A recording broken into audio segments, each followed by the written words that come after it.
Alright guys, how's it going? So, a new Annihilation, and as usual, I would like to make a clear video for those who hasn't cleared it, even though it's already the second week, and I suppose most people have already cleared this stage, but you know, just in case. And as usual, this is going to be a, well, hands-free run, in which I personally feel like hands-free run usually tends to mean it's more stable, but that's just a personal thing. So here we go. As usual, we're going to bring 2 Vanguards. You can just bring your Myrtle or anything. I'm just too lazy, so I'm doing my Zima plus Texas. So let them automatically generate DP.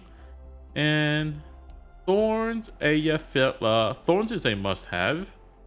And Ifrit, I would say, is a must-have. Everyone else, you can just do whatever you like. The main key point is just have a lot of block 3s. So let's begin.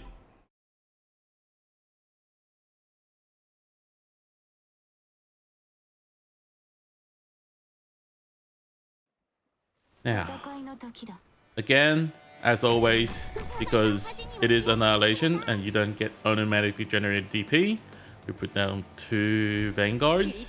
I'm putting AFL down, skill 2, facing down. The reason I'm putting AFL and Rosmontes on these 2 positions facing down is so that there are going to be enemies standing down below that will not move. So they will just stand there for you to deal free damage, and that's why they're there.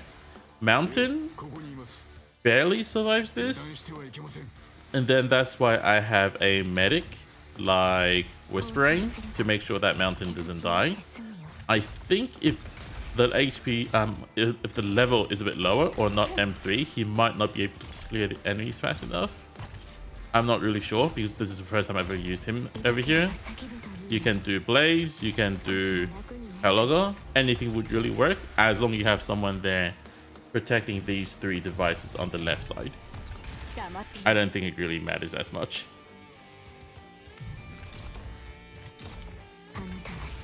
And then after we've activated all of the devices, so these devices, 3 on the left, 2 more on the right, I will have to protect for at all costs. I know that there are ways that doesn't need them, but personally I would like this run to be as stable as possible.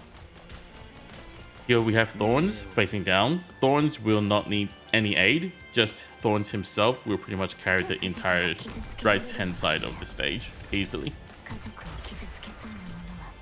So in this situation, only Mountain and Thorns have skills that needs activation, and then after that there is pretty much nothing else to do.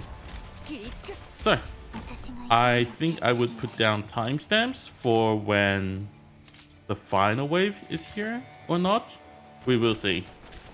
But eventually what you're going to do is you're going to get all the DPs you can to activate 2 more of the devices on the right.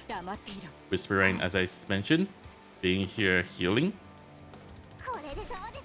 Ifrit over here is pretty much always the perfect slot since I'm going to lock a lot of enemies on this lane with all my block 3s. And then yes, the drone on the right can be dealt with as well. Very awesome.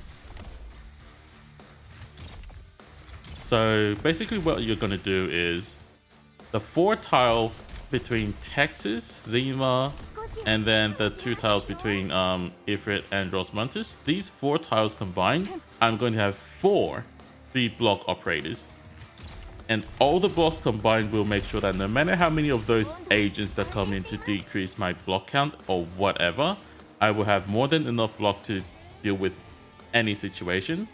Blaze plus Mudrock, Rosmontes plus Ifrit skill 2. All of them combined will make sure that I have more than enough damage. While Blemishine is really there to buff Mudrock, so Mudrock can use her skill more often. And Syra is just there for general healing because I'm not really relying on Whisper Rain's heal. I'm really more relying on her anti-stun capability. Obviously, if you can kill enemies fast enough, you probably wouldn't need that. You can bring like Telopsis. That would also work as well. But, you know, just for the sake of dealing with the enemy mechanic, I would bring Whisper Rain.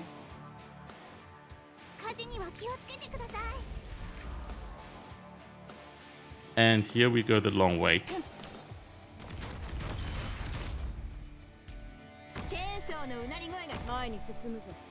Ever since I got into the habit of doing auto runs, I just felt like doing it every single time. I feel like as long as I'm doing it using these auto skills and I can go completely hands off, it just makes me feel safer because there is no like time, like frame drop that is going to make me like, oh yeah, you activated this skill like 2 seconds later and it just leaked.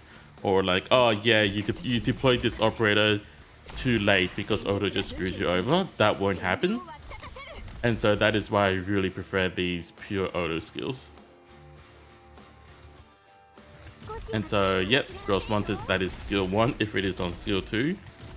So on and so forth. And infinite duration skills are also awesome.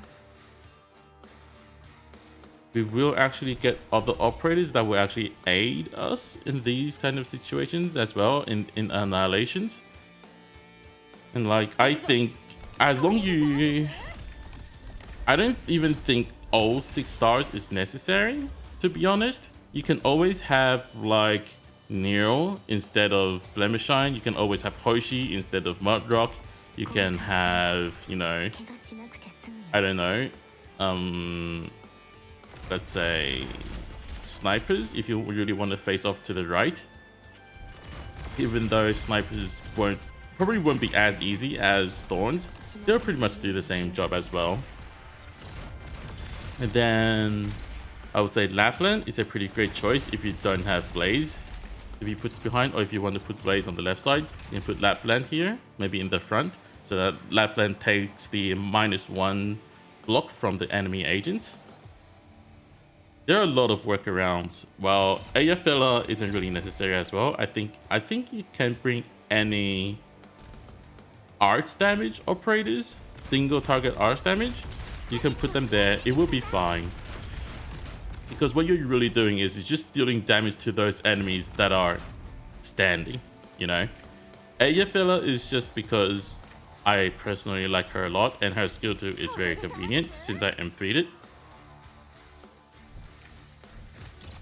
But I think I did it without AFLR. I think I did it with another sniper back in the Chinese version of the game, since I didn't feel like using AFLR for some reason.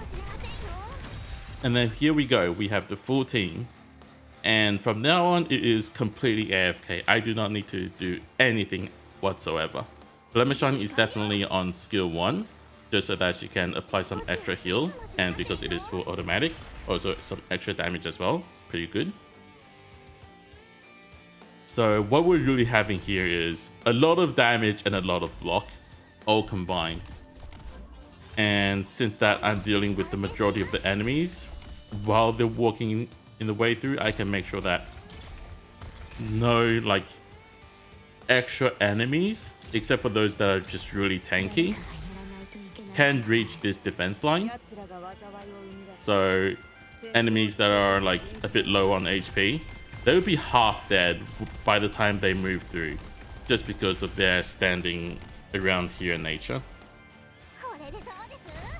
And then these really annoying ones get to the center, but they don't make a huge difference.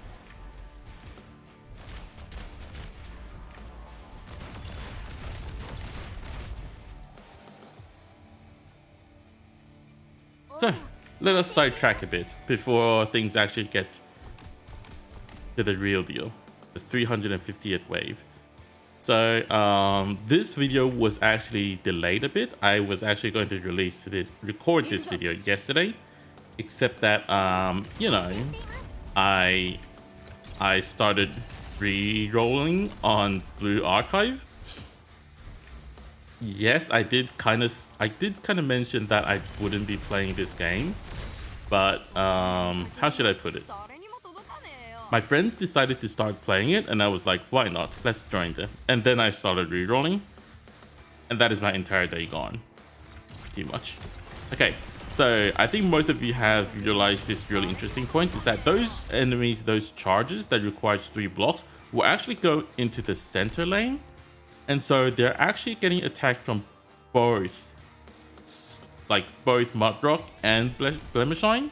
And then Blaze can actually hit them as well. So if you put another operator that can actually has range rather than Saria, you can actually have 4 DPS, like melee DPS in this 4 tile. So as long as you have plenty of, plenty of 3 blocks, I would say 3, 2 is enough actually.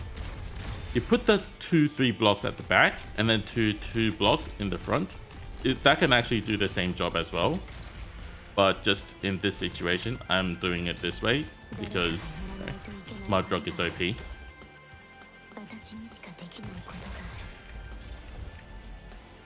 But beware, probably don't use 1 block like Scuddy or Helaga, because the reason is that those agents will actually just break through to your 3 blocks behind and just decrease their block as well.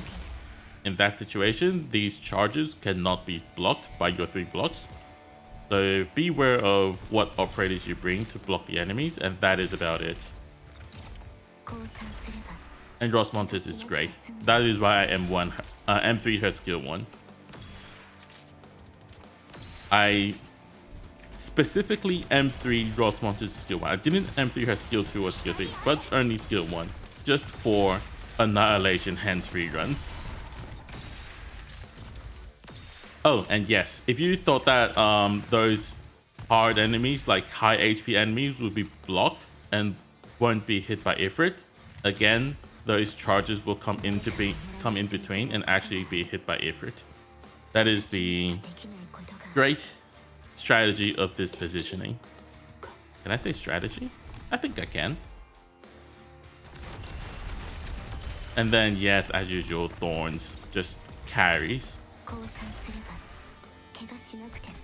So as you will see, these 2 devices, like devices on both sides, will look really scary on their HP once in a while, but they don't actually go down.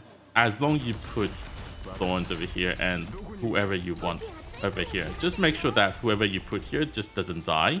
So have a medic on them or make it Mountain that can self-heal.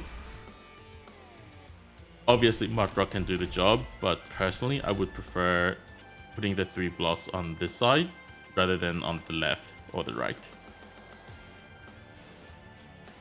And make sure these devices don't get broken, because if they break through this device, they will just walk straight through, which is very bad. So yeah, these hammer dudes, they're scary. They just make sure you have an operator that won't die, then these devices should be fine.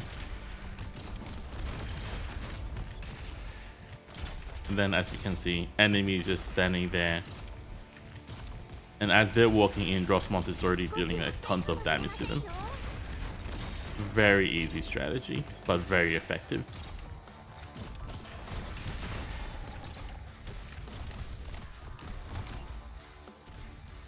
Not going to lie, I feel like my strategy is a bit overkill.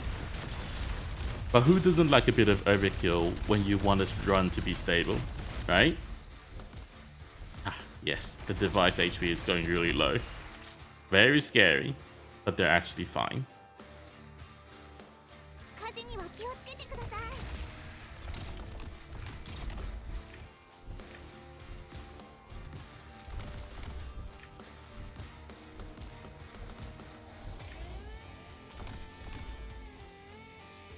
So here we come to the stage where the real threat begins,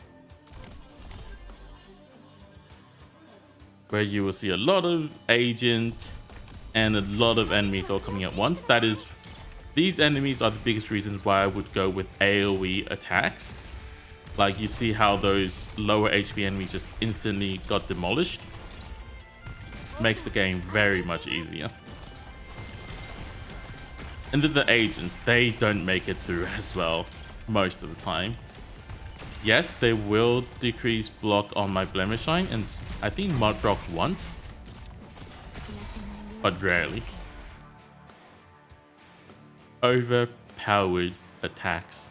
But even if they do make it, if your operators aren't as high attack as mine, stacking 4 blocks just makes it incredibly stable. You cannot lose with this kind of a formation. These elite ones are a bit more tanky, but as you can see, the moment they come in, they just get sandwiched between and they just die really easily.